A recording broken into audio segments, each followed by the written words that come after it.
TVC, a TV do Correio da Manhã.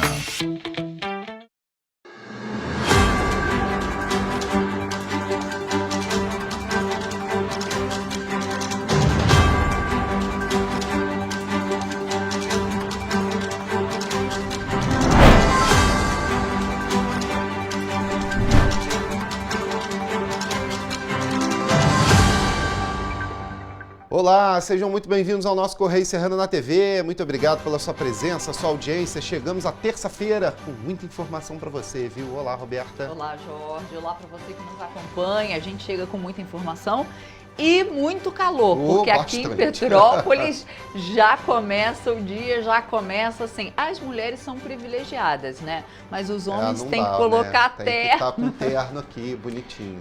Pois é. As mulheres podem colocar saia, podem colocar uma blusinha assim mais fresquinha, mas os homens, nesse calorão, sofrem. Eu vou até sair aqui, porque vai que o povo acha que eu tô de bermuda, né? Mas não tô não, olha, completo. Traje completo.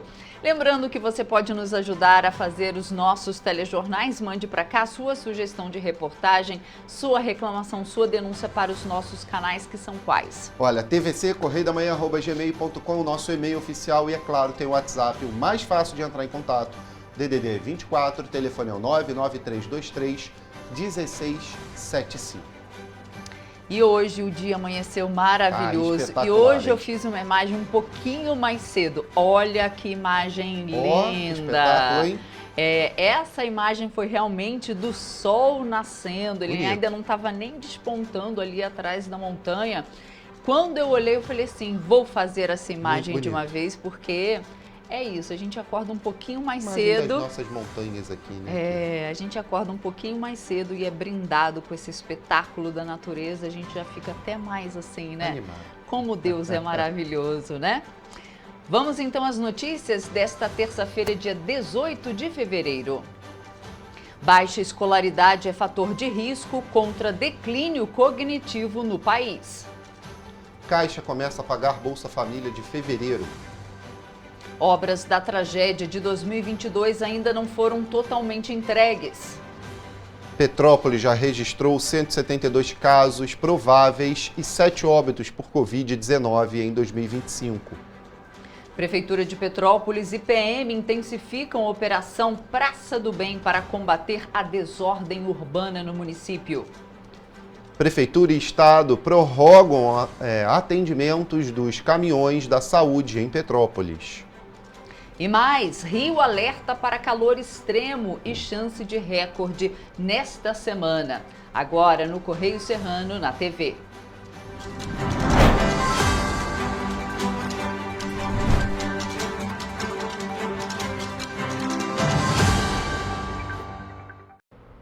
Olha, começando lá sempre com os nossos jornais, colocar a nossa primeira página do Correio da Manhã aí para você olhar o que são as notícias, tem muita coisa hoje por ali.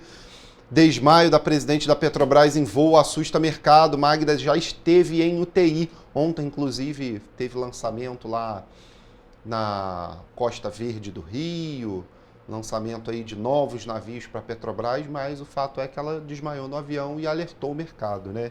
Fica todo mundo de orelha em pé. De orelha em pé. E falando em mercado, Focus eleva IPCA pela 18ª semana consecutiva. Prefeitura do Rio estabelece medidas anti-calor extremo, a gente vai falar sobre isso. E Castro anuncia a abertura da chave principal do Rio Open. É destaque aqui do nosso texto legenda, da nossa foto legenda. Mas tem muita notícia para a gente passar, portanto... Vamos falar de Petrópolis, né? Vamos falar daqui da cidade, exatamente.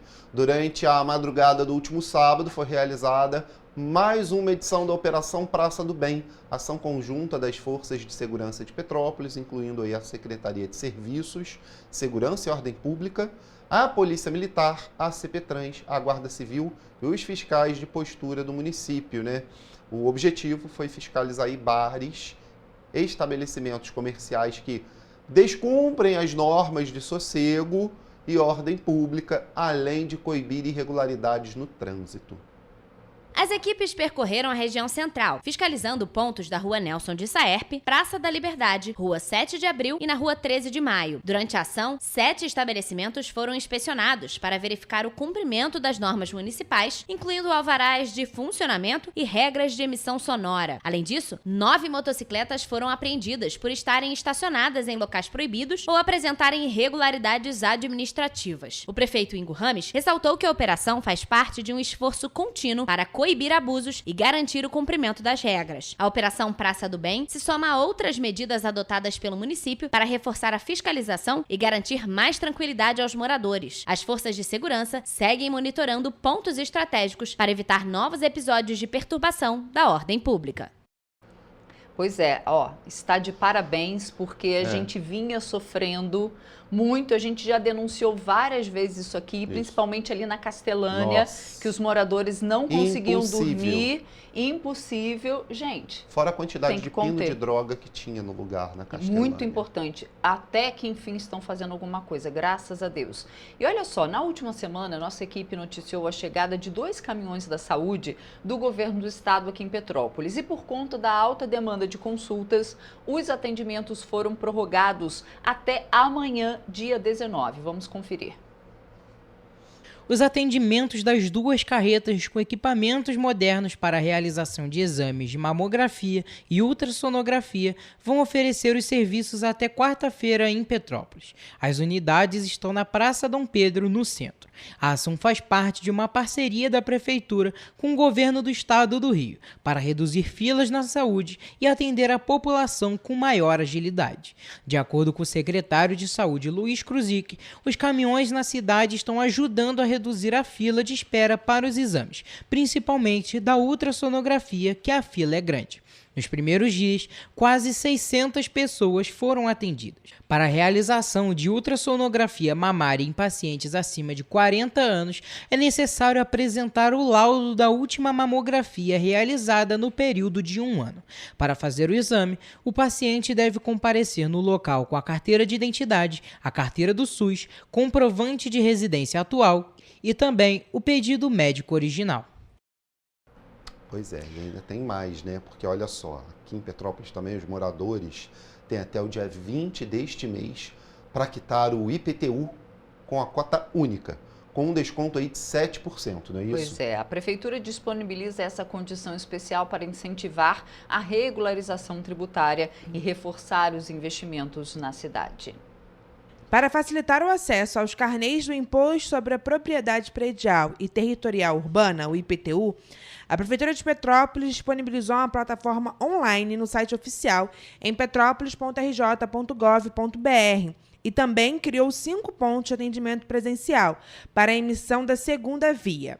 O secretário de Fazenda, Fábio Júnior, ressaltou a relevância do tributo para o funcionamento da cidade. Gostaria de conclamar a população petropolitana. Estes são os últimos dias para quem optar por pagar o seu IPTU em cota única com desconto de 7%. É uma oportunidade única. Em janeiro, nós fizemos um chamamento, mais de 30 mil pessoas fizeram pagamento em cota única com desconto de 10%, então nós estamos fazendo esse chamado, né? Se conclamando a população para que aproveite mais essa oportunidade e quite o seu IPTU 2025 com desconto de 7%. A quitação pode ser realizada nas redes bancárias credenciadas ou via plataformas digitais. O abatimento é exclusivo para aqueles que resolverem pagar o IPTU em cota única, à vista, e dentro do prazo estabelecido. O secretário de Fazenda ainda destaca que nestes primeiros meses do novo governo, a arrecadação do IPTU tem sido fundamental para reestruturar a cidade que passou por momentos de dificuldade financeira. Todos sabem como nós assumimos a prefeitura em janeiro, né, inundada, a cidade totalmente tomada por lixo, e foi graças, né, ao compromisso da população de ter procurado o município, honrado e pago o seu IPTU em cota única que nós conseguimos.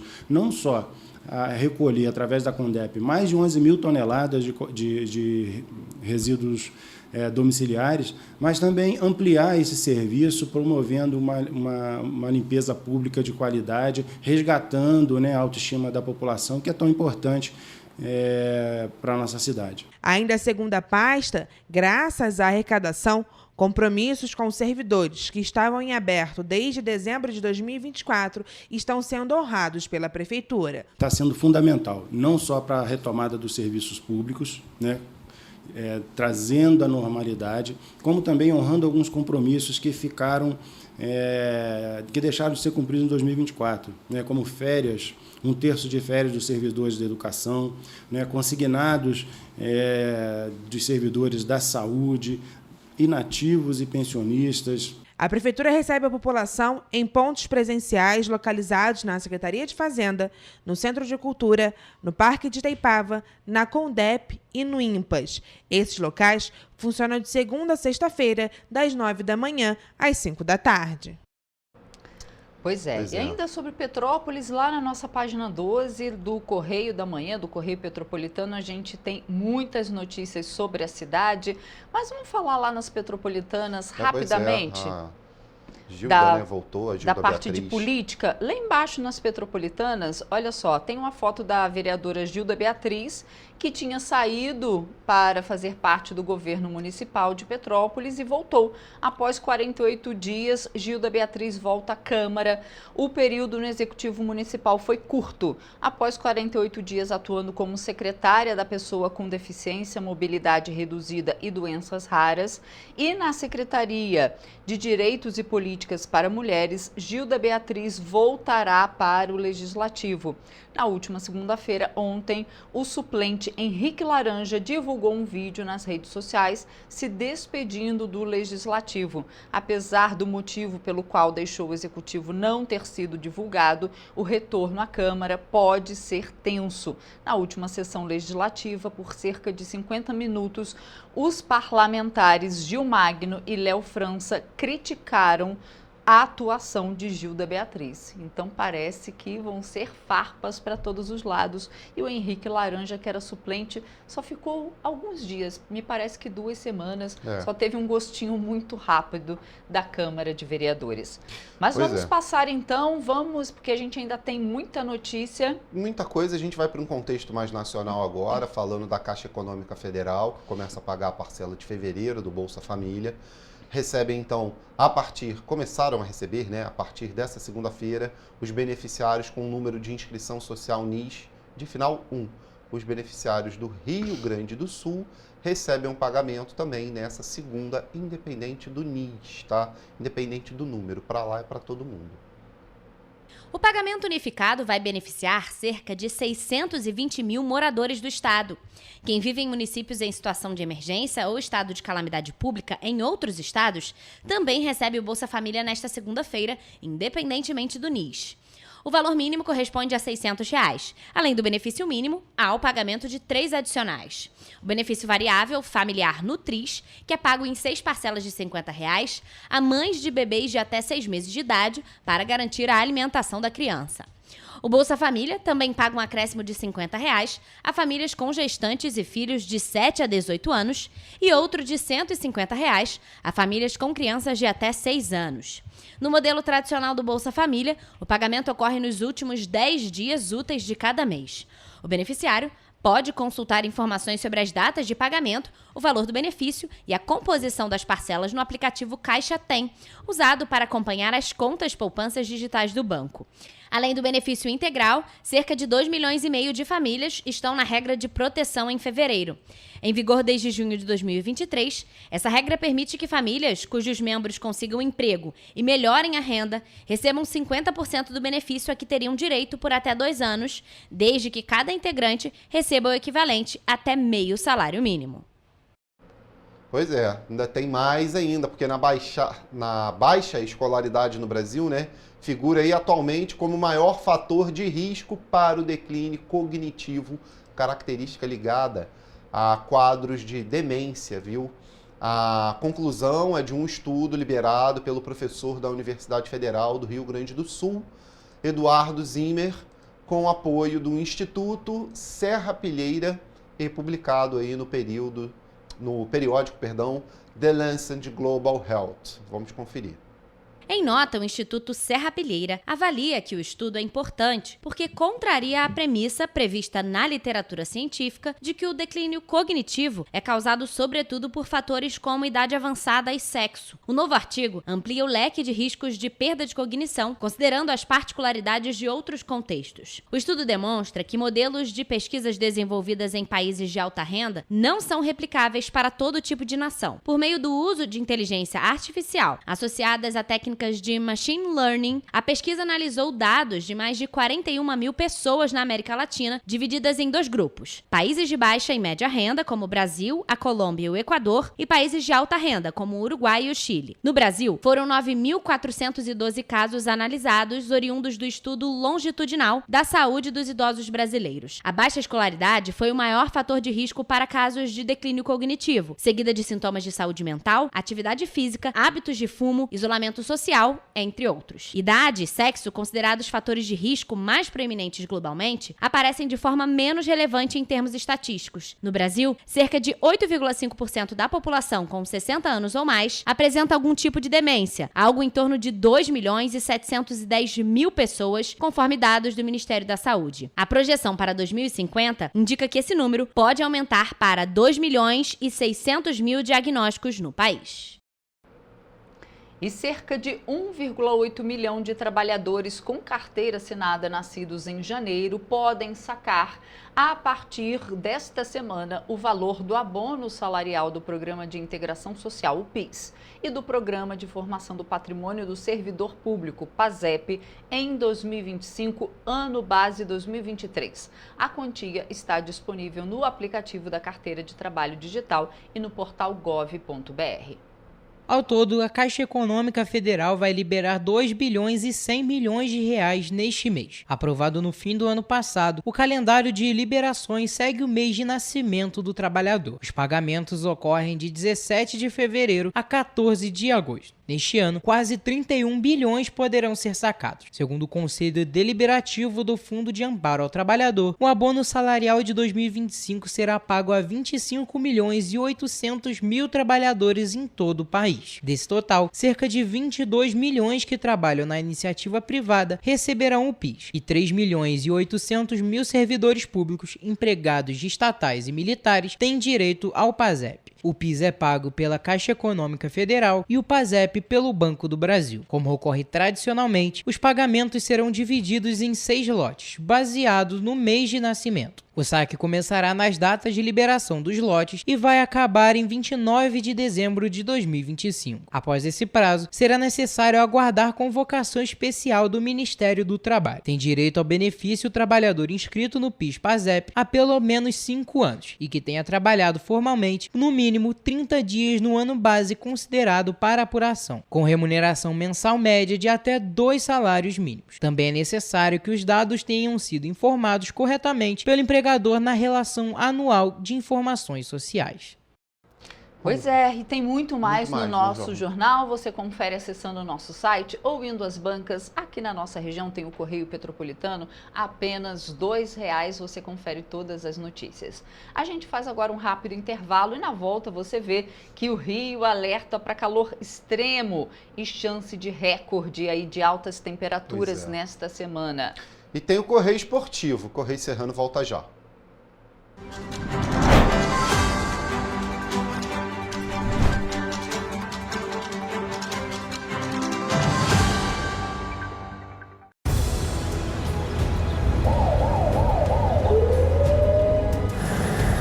O governo do estado do Rio já investiu mais de 8 bilhões na saúde.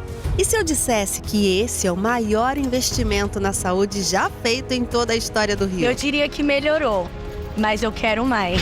Depois de 3 anos parados, os mamógrafos móveis estão de volta. Pra gente cuidar melhor das mães e dos bebês. O governo do estado também está investindo na saúde especializada. Porque se o problema é complicado, mais atenção ele precisa. Melhorou, mas para a saúde a gente sempre quer mais. O importante é que a saúde esteja mais perto das pessoas. Por isso, todas as regiões do Rio recebem a mesma atenção. Melhorou, mas eu ainda quero mais. O governo do Rio de Janeiro também quer. Então pode ter certeza, o trabalho e os investimentos vão continuar. Governo do Estado do Rio de Janeiro. Para ter mais qualidade de vida, conte com a maior rede de academias de Petrópolis. Aqui na Corper, com uma mensalidade, você utiliza todas as unidades: Centro, Bingen, Itamaraty e Itaipava.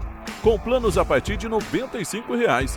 A academia oferece ambientes modernos para você cuidar da sua saúde com segurança. Os espaços contam com dezenas de aparelhos de musculação, diversos equipamentos para aeróbico e funcional, além, é claro, de profissionais qualificados e uma extensa grade de aulas coletivas, que inclui dança, bike, jump, wolf fit, step fit, entre outras.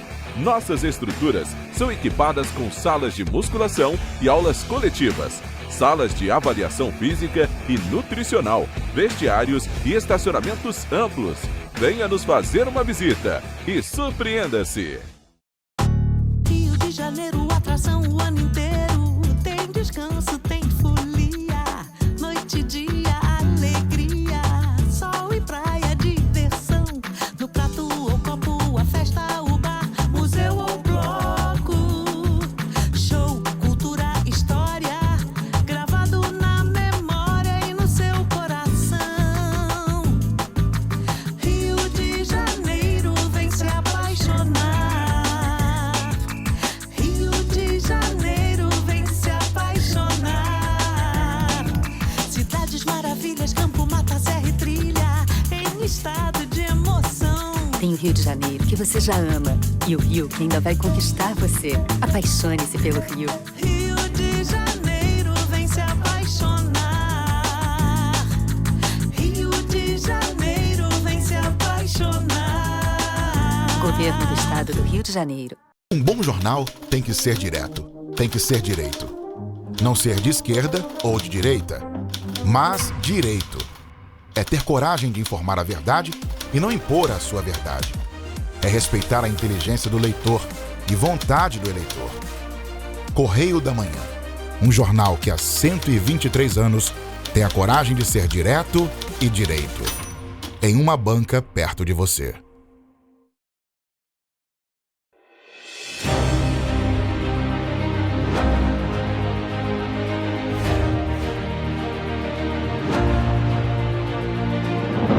Não é jornalismo de direita, é jornalismo direito.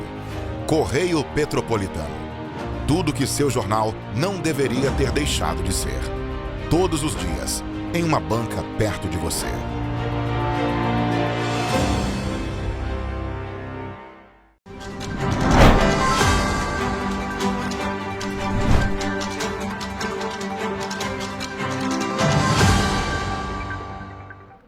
Estamos de volta.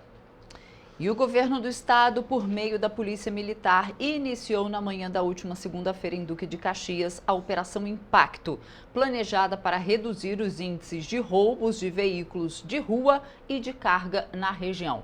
O efetivo mobilizado para esse ponto de atuação é de 200 policiais militares de batalhões operacionais de área. A base da operação está instalada no Centro Integrado de Comando e Controle Móvel, posicionado na Praça da Apoteose, na Vila São Luís. Durante a operação, o Centro Integrado Móvel servirá de gabinete operacional temporário do 3º Comando de Policiamento de Área. No município de Duque de Caxias, o novo ponto de atuação da Operação Impacto se estende por distritos, como Campos Elíseos, Imbariê e Xerém. A Operação Impacto ela tem como principal objetivo a redução dos indicadores, mas, logicamente, o que nós temos hoje como dentro das nossas prioridades é o apoio e o suporte à 60DP. E nesse caminho, se nesse processo a polícia, dentro da sua atuação ostensiva, se deparar com esse criminoso, ele será preso. Além de contar com os reforços de policiamento nas divisas diárias com outros bairros da capital e cidades adjacentes como Nova Iguaçu, São João de Meriti e Belfor Roxo, foram mobilizadas para a ação equipes de unidades de operação especiais e de polícia especializada, como o Grupamento Aeromóvel, rondas especiais e controle de multidões e batalhão tático de motociclistas. Serão empregados ainda 2 blindados. Essa presença maior na ostensividade, né, trabalhando de forma preventiva e principalmente a gente sabe que numa situação como essa, onde a gente tem ou operações ou ações, né, mais cirúrgicas, esses criminosos eles tentam sair. Então essa presença no asfalto também vai ajudar com abordagens, com a presença ostensiva e principalmente com operações ali de revista, vão ajudar na eventual tentativa de fuga desse criminoso, que eles serão presos pela Polícia Militar. Também faz parte do planejamento a utilização do Centro de Monitoramento do Consórcio Intermunicipal de Segurança Pública da Baixada Fluminense, com vídeo monitoramento de câmeras, com softwares de reconhecimento facial e de leitura de placas. Pois é, e olha só, as previsões meteorológicas apontam para temperaturas elevadas na cidade do Rio de Janeiro, principalmente entre essa segunda-feira dessa semana e hoje, terça. O sistema Alerta Rio indica que esses dias podem ser aí os dias mais quentes da semana, podendo bater o recorde de dia mais quente já registrado em fevereiro, que foi aí de 41,8 graus Celsius no ano de 2023. Segundo o sistema Alerta Rio, as temperaturas para esta terça-feira podem, inclusive, ultrapassar os 41 graus. Diante desse cenário, a Prefeitura do Rio anunciou que, caso a cidade atinja o patamar calor 4 no protocolo criado pela administração municipal, a população poderá contar com a abertura de 58 pontos de resfriamento. Além disso, deverá ser respeitada a parada para hidratação de funcionários que trabalham expostos ao sol. A rede de saúde municipal deverá estar preparada para o aumento de atendimentos de casos decorrentes das altas temperaturas. A recomendação é aumentar a ingestão de água, fazer uso de roupas leves e evitar a exposição direta ao sol nos horários de pico de calor. Segundo o prefeito Eduardo Paes, no momento, o Rio está no calor 3 e tem probabilidade e possibilidade de chegar ao calor 4 ainda nesta semana. Paes disse que ninguém da administração municipal vai pedir o cancelamento dos desfiles de blocos de rua, nem impedir que a população participe de atividades na cidade neste período de verão e de carnaval, com previsão de calor intenso. Apesar disso, recomendou muito cuidado diante do cenário de previsão do clima. O prefeito destacou que o verão carioca sempre foi muito quente e que não é novidade a cidade atingir 40 graus Celsius nesta época do ano. Essa situação tem se repetido neste ano, mas agora com a agravante de que a intensidade, a repetição de dias com calor intenso e a sensação térmica têm sido maiores do que o verificado na história.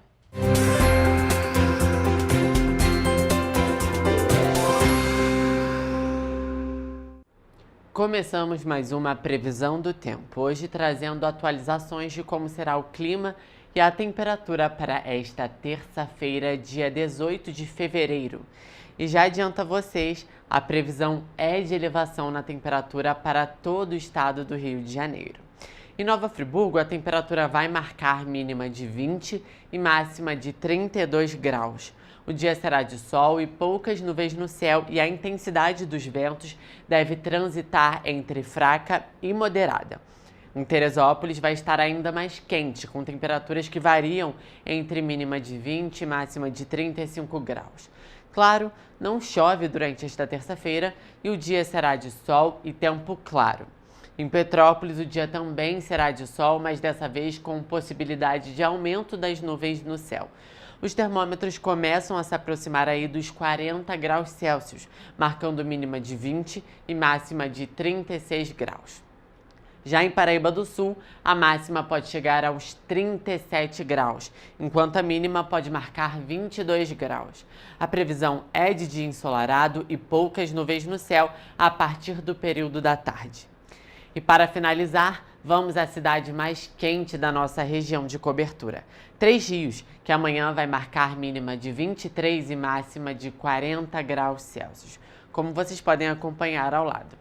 Lembrando que em caso de aumento da temperatura, como vai acontecer, nós temos que redobrar os cuidados com a nossa saúde. É importante beber bastante líquido, lembrar de hidratar a pele, lábios e até mesmo os olhos. O filtro solar, claro, indispensável até mesmo nos dias frios e, se possível, evite exposição ao sol nos momentos mais quentes do dia. Contudo, aproveite a terça-feira e fique atento às condições climáticas locais. Até a próxima!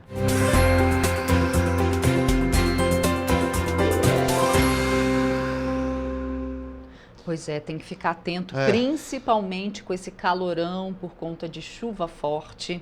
Exato. E a gente continua a nossa série, né? Porque no último sábado, dia 15 de fevereiro, completou aí 3 anos da maior tragédia socioambiental de Petrópolis. Na ocasião, 235 pessoas morreram e 2 pessoas ainda estão desaparecidas, né? Até hoje. Em março, um novo temporal atingiu a cidade e resultou aí na morte de 7 pessoas. Apesar de já se ter passado aí 3 anos, 20% das obras prometidas, né, ainda não foram realizadas.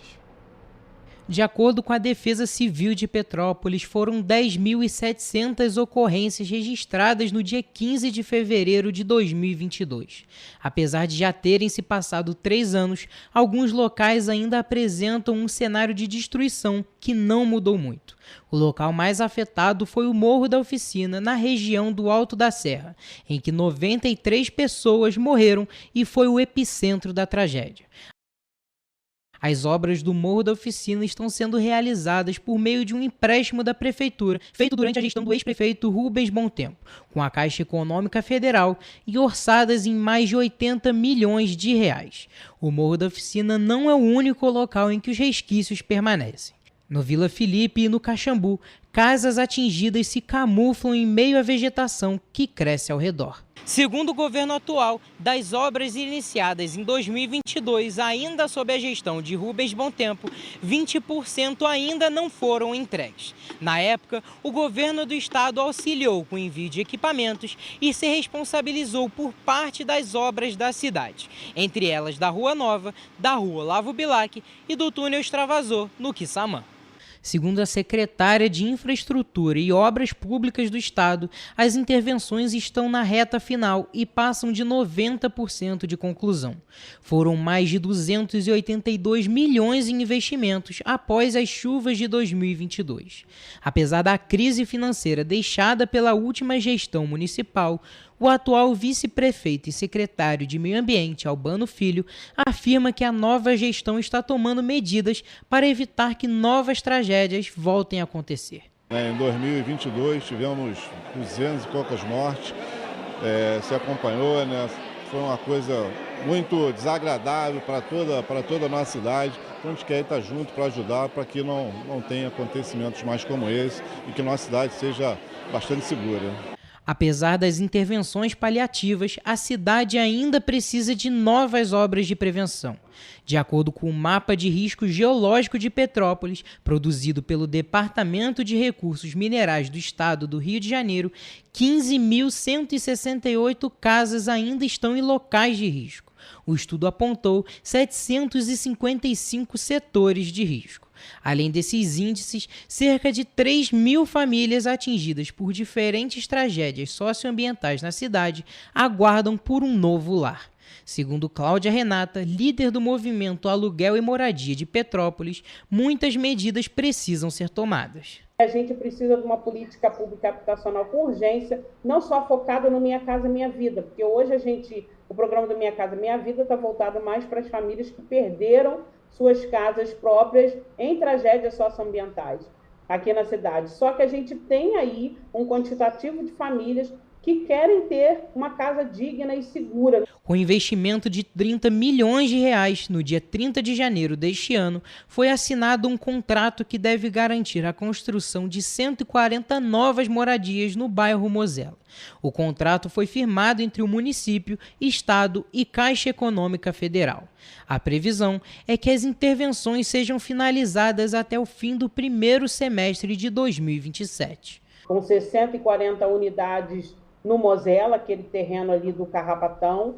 Então, assim, é um processo que a gente vem lutando, eu junto com as meninas da Comissão das Vítimas das Tragédias da região serrana do estado, desde 2018.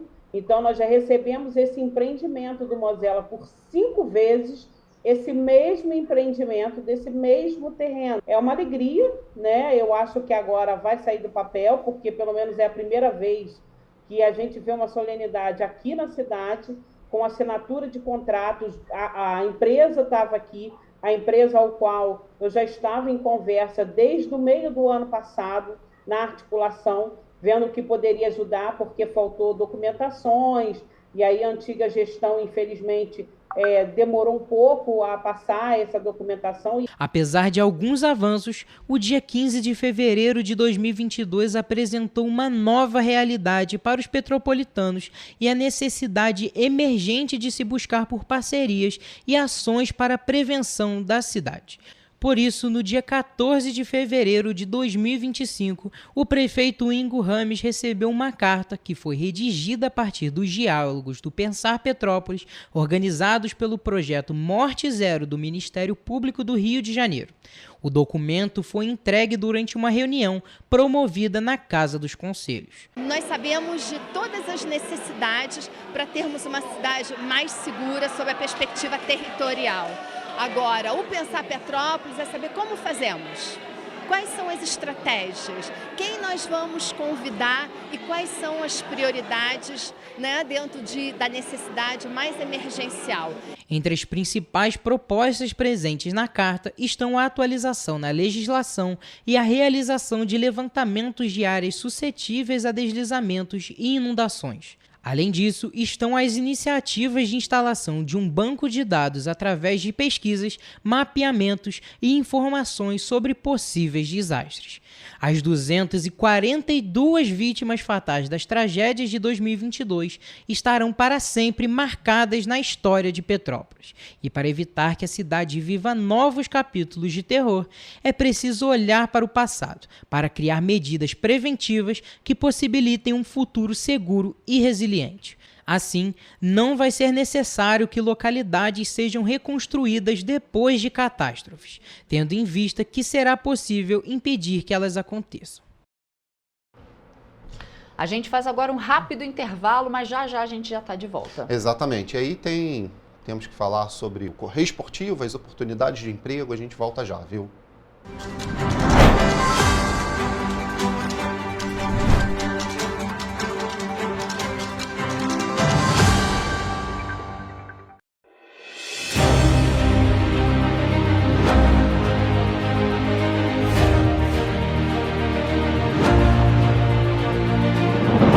Não é jornalismo de direita, é jornalismo direito. Correio Petropolitano. Tudo que seu jornal não deveria ter deixado de ser. Todos os dias, em uma banca perto de você.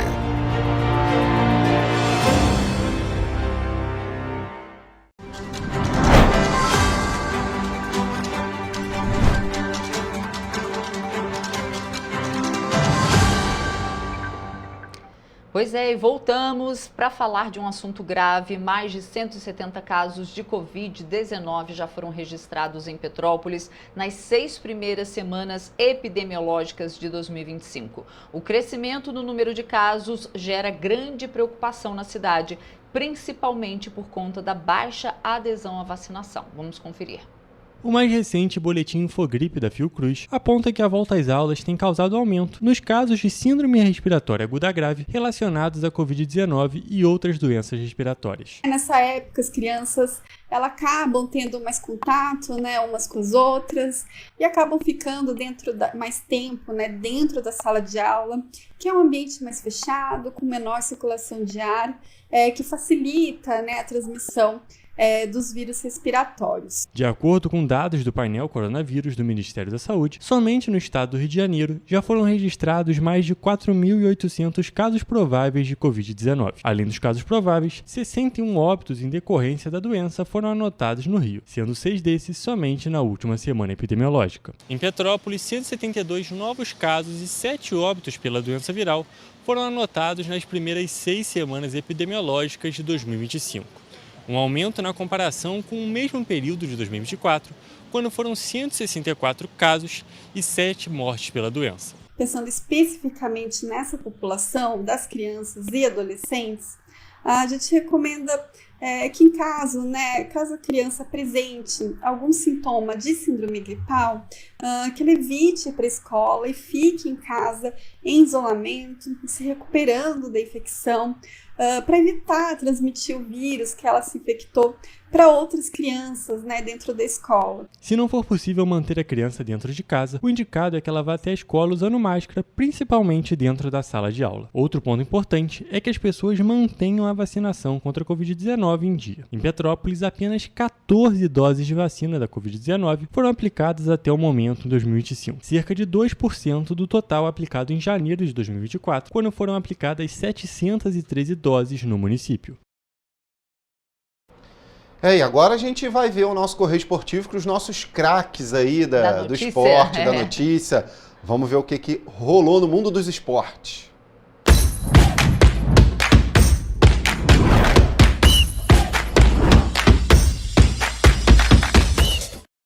Olá, começamos agora mais um Correio Esportivo, o momento de focar em esportes na TV Correio da Manhã. Começamos essa edição falando do Clássico dos Milhões Vasco-Flamengo, que foi jogado no Maracanã na noite deste sábado.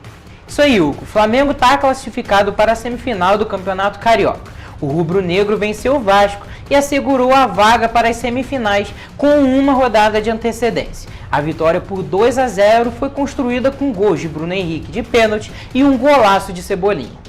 Com o resultado, o Flamengo chegou a 20 pontos e não sai mais do G4. Só pode ser ultrapassado pelo Volta Redonda. O Vasco, por outro lado, permanece com 14 pontos e viu a situação ficar bem mais complicada no campeonato.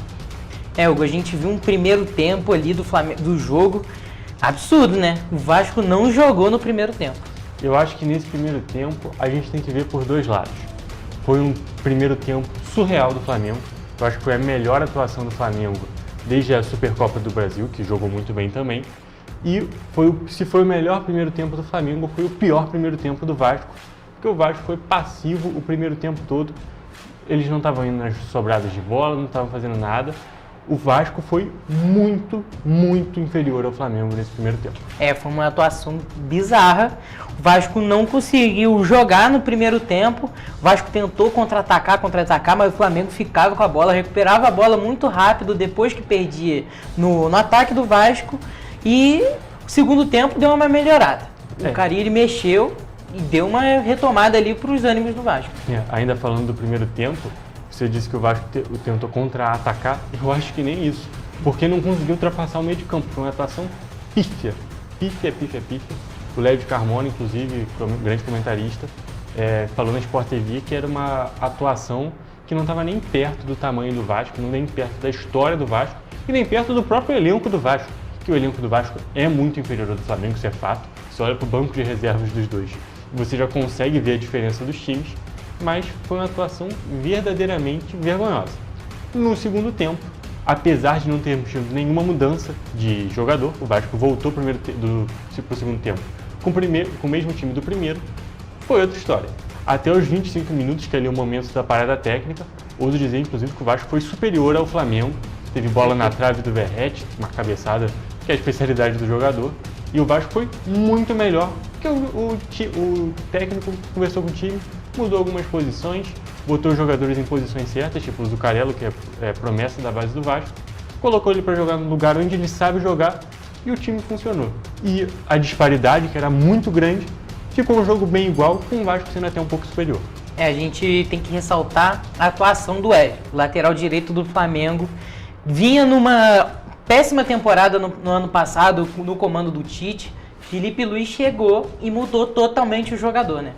É verdade. O Wesley, inclusive, torcedores do Flamengo pediu para ele ser vendido.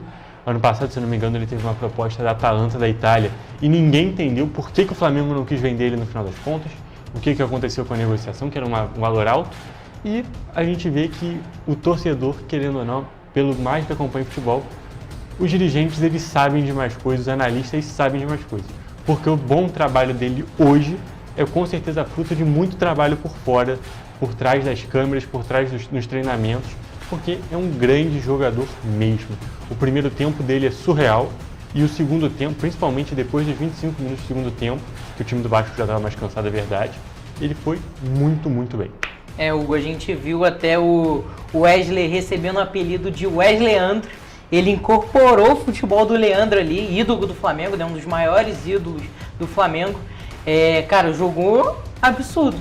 está sendo cotado, todo mundo está falando que agora é uma obrigação ele estar na próxima convocação da seleção brasileira. E ele tem muito a acrescentar, porque é um lateral muito ofensivo, é um dos líderes de roubadas de bola do Flamengo, cria muita situação de ataque, é um jogador muito promissor e, segundo o Felipe Luiz, ele pode escolher onde vai jogar. E aquele negócio, a lateral direita é uma posição que está carente na seleção. Apesar do Danilo, que joga agora no Flamengo, ser o titular da posição e capitão da seleção, o próprio Danilo já falou, ele não é lateral direito, ele é zagueiro, a fase de lateral direito da carreira dele já passou e agora vamos ter verdadeiramente uma opção de um jogador de origem da posição. E, só antes que a gente termine de falar desse clássico, a gente tem que falar dos gols também. Primeiro tempo, a gente teve um pênalti, apesar de toda a superioridade do primeiro tempo, só acabou 1-0 para o Flamengo. Tivemos o pênalti, o Zuccarello ele faz um pequeno contato, que na minha visão não foi pênalti, porém é um pênalti muito marcável. Eu acho que vai muito de interpretação, porque eu acho que teve o contato, só que foi um contato fraco, e o jogador aproveitou a situação e caiu. É normal, o futebol é assim, é um pênalti que se não marcasse ou se marcassem, estava tudo bem, completamente compreensível. O Léo Jardim pula, vai na direção da bola, só que o Bruno Henrique, a grande fase dele é inegável, chutou muito bem no cantinho do gol, não teve jeito, gol do Flamengo. E olha que o Léo Jardim foi muito bem, inclusive, no pênalti. Exatamente, pulou certinho, teve uma boa impulsão, só que o Bruno Henrique bateu com maestria. Na bochecha. Exatamente. E depois, a gente tem no primeiro tempo ainda, aí a gente tem uma falha do Léo Jardim, que ele espalma a bola na cabeça do Plata, só que a jogada estava impedida, apesar da transmissão ser um pouco confusa e não mostrar direito, e o gol foi anulado, beleza. Aí, segundo tempo, Vasco volta melhor, vai, amassa não, né? Ataca, bola na trave, gol do Flamengo. Porque... o Cebolinha também, coitado do Léo Jardim, 2 bolas indefensáveis, que ele tentou ainda no gol do Cebolinha, mas não dá. Não dá, nenhum goleiro cataria aquela bola. E aquele negócio, o Vasco foi melhor no segundo tempo até os 25 minutos, porque o time do Vasco mudou muito o jeito de jogar. Ele estava jogando num 3-6-1, pelo que eu estava vendo alguns analistas falando. Ninguém joga no 3-6-1 no futebol normalmente. E quando mudou, pegou o time do Flamengo surpreendido. Felipe Luiz, pelo melhor que seja, ele não estava preparado para um time jogando de uma maneira tão diferente. Só que ele, passando esses 25 minutos de futebol, Felipe Luiz analisou o time e quando chegou a parada técnica, ele organizou o time do Flamengo, fez algumas alterações. Por exemplo, Luiz Araújo e Everton Cebolinha, que sem dúvida nenhuma seriam titulares absolutos no time do Vasco, e são reservas e terceiro reserva no Flamengo. E mudou o time, aí não teve jeito, a superioridade do elenco do Flamengo pesou, e o Flamengo saiu vencedor do Clássico com uma ótima atuação do time, e foi um ótimo jogo, vamos ser muito sinceros. Foi. Parecia que ia ser um jogo chato para os vascaínos, obviamente, porque era um time sendo muito superior do que o outro. E no segundo tempo a gente teve aquele gostinho de clássico mesmo, aquele jogo disputado, aquele jogo muito bom de assistir.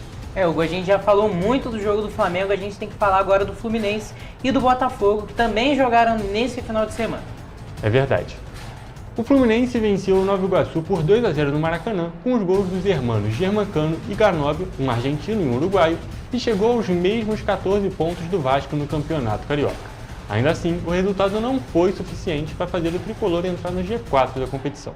Com o mesmo saldo, o Cruz Maltino tem mais gols feitos. Assim, a definição de quem irá à semifinal ficou para a última rodada. E agora falando do Botafogo, que tropeçou pela 3ª vez seguida no Campeonato Carioca. Desta vez, o Glorioso empatou em 1-1 com Boa Vista, fora de casa. Zé Vitor abriu o placar no primeiro tempo, enquanto Kaique Queiroz empatou no segundo tempo. A partida marcou a reestreia de Cláudio Caçapa no comando do Botafogo e também a estreia do atacante Juan Cruz. Toledo, a gente pode ver os dois, tirando o Flamengo, tá todo mundo se complicando no Campeonato Carioca. O Botafogo a gente sabe que tem uma política, desde que o John Textor assumiu, e teve uma polêmica, se eu não me engano, no primeiro campeonato que ele era já dono do Botafogo. O Carioca não é prioridade de maneira alguma, eles estão jogando com o time reserva, só os clássicos que eles jogam com o time titular, estão jogando com o time reserva e o Botafogo não vem bem no Carioca.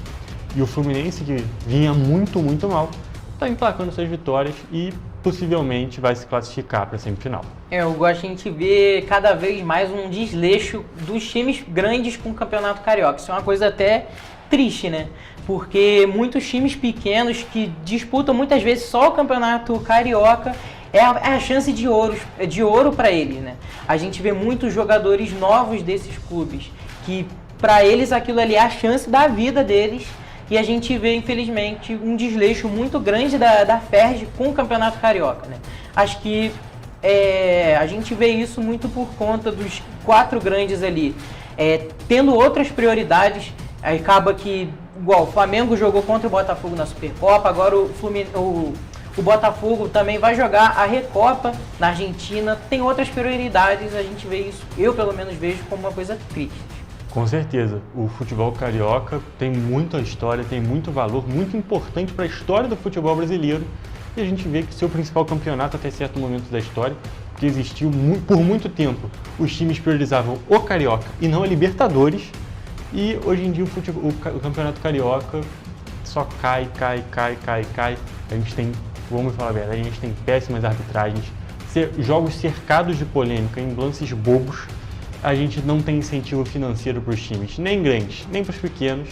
Então, um futebol muito vistoso, muito histórico, está ficando para trás. E por outro lado, o Campeonato Paulista, por exemplo, só cresce, os times pequenos eles estão ficando maiores. A gente tem uma quantidade impressionante de times paulistas na Série A e na Série B do Campeonato Brasileiro.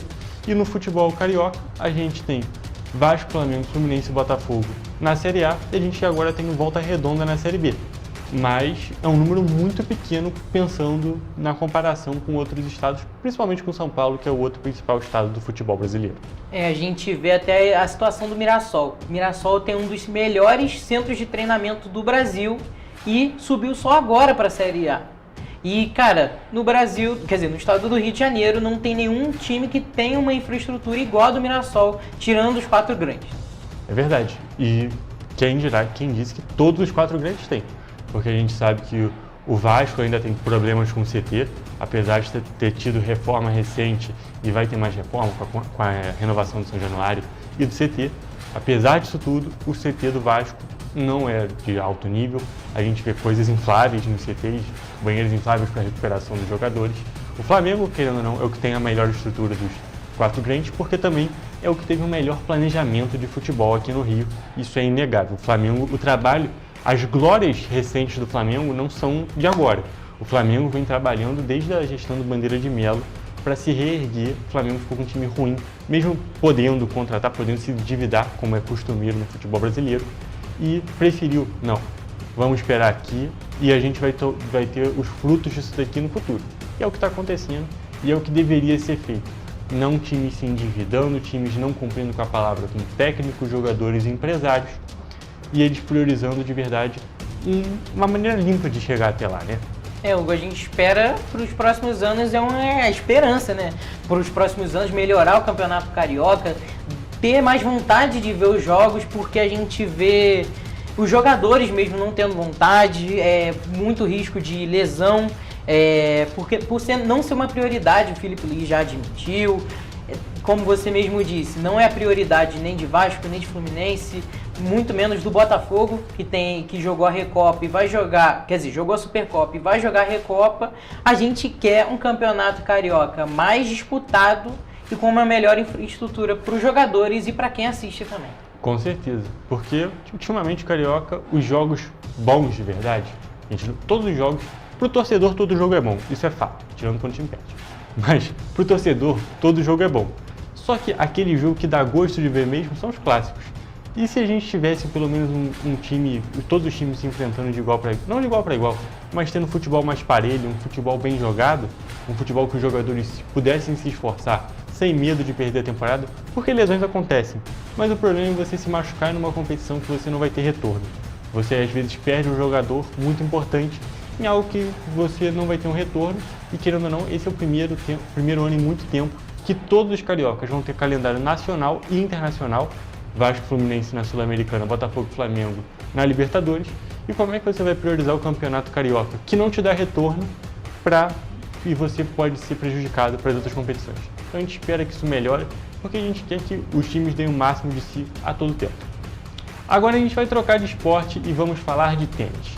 João Fonseca não cansa de fazer história. O brasileiro jovem venceu o argentino Francisco Cerundolo por 2-0 neste domingo, na final do ATP 250 de Buenos Aires, e conquistou o primeiro título na elite do tênis. Aos 18 anos, agora é o brasileiro mais jovem a levantar a taça de um ATP. O triunfo fez Fonseca dar um salto gigante no ranking mundial. Ele chegou argentino na 99ª posição e vai sair na posição número 68 entre os melhores tenistas do mundo. O João Fonseca varreu os argentinos no saibro do ATP 250 de Buenos Aires. Dos 5 adversários que encarou na campanha do título, 4 foram irmãos. A trajetória deixou até os argentinos fonsequizados. Não tinha como ser diferente. É muito bom a gente ver, né, o Brasil ressurgindo nas principais categorias do esporte mundial. A gente tem o João Fonseca, agora depois de muito tempo, um tenista em posição de destaque, um tenista brasileiro em posição de destaque no cenário mundial de tênis. E a gente também tem outros esportes, como por exemplo o Gabriel Bortoleto na Fórmula 1, que depois de muito tempo, desde o Felipe Massa, é o primeiro brasileiro a estar de volta na categoria. Inclusive, nesta terça-feira, a gente tem o F1 75 Live, que vai ser a primeira vez na história que todas as equipes vão anunciar como é que vão ser os carros, as pinturas, um negócio para ir para fã de Fórmula 1 mesmo, que apesar, às vezes não muda muito, mas são as mudanças interessantes. Vai ser pela primeira vez na história lá em Las Vegas e todas as equipes vão anunciar de uma vez só. Hugo, como você disse, a gente vê muitos brasileiros voltando para o cenário de esporte sem ser o futebol, né? O futebol é recheado de jogadores brasileiros se destacando pelo mundo, mas é muito bom a gente ver em outras categorias, né? Com certeza. Muito bom, muito importante, porque isso impulsiona, porque o Brasil é muito conhecido como país de futebol, apesar de não ter tido tanto sucesso nas últimas Copas do Mundo, que são o principal cenário do futebol mundial. Mas é muito bom a gente ver que assim as outras categorias vão alcançar mais pessoas e conforme alcançar mais pessoas, a gente provavelmente vai ter mais talento surgindo nas outras categorias. Serve como um incentivo. Sem dúvida nenhuma. Mas a gente encerra agora mais uma edição do Correio Esportivo. Daqui a pouco a gente está de volta com as principais notícias do esporte mundial. É isso, gente. Na quinta-feira a gente está de volta trazendo essas informações para vocês. Até lá!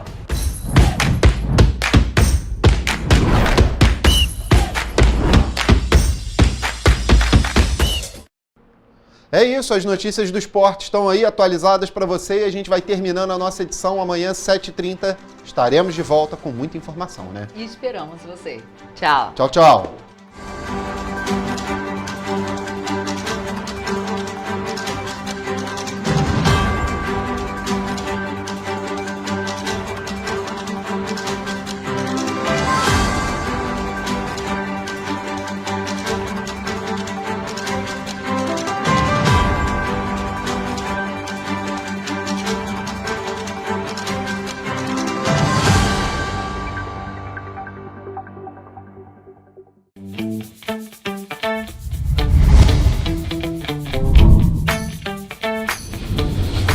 TVC, a TV do Correio da Manhã.